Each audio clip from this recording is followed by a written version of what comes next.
Wagyang San Antonio Spurs kontra Indiana Pacers 140-110 para buksan ang 2025 NBA Paris Games sa Accor Arena sa France noong Biyernes. Yan ang ulat ng aking teammate at katabi na si Darren Oclares.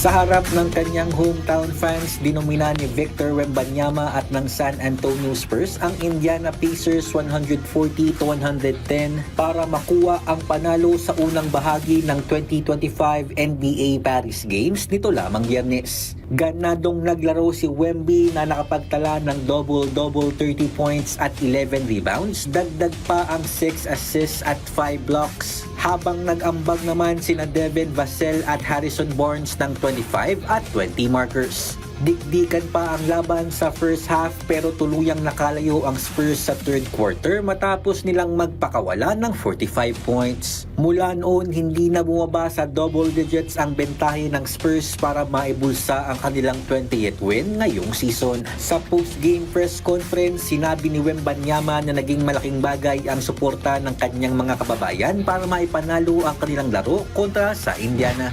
And tonight was definitely different because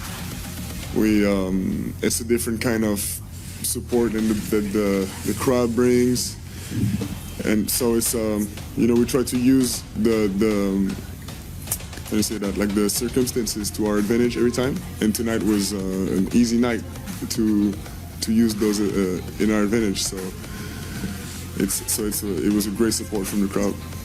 Bagamat nasa ikalawang taon pa lamang siya sa NBA, ibinahagi ng 2023 number 1 overall draft pick ang legasiya na nais niyang maiwan matapos ang kanyang karera sa basketball. I would like to be remembered as somebody who didn't take shortcuts and did all the right steps, did the right decisions.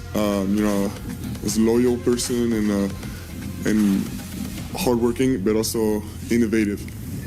Muling magharap ang Spurs at Pacers ngayong linggo para sa huling bahagi ng 2025 NBA Paris Games. Darren Oclares para sa Atletang Pilipino para sa Bagong Pilipinas.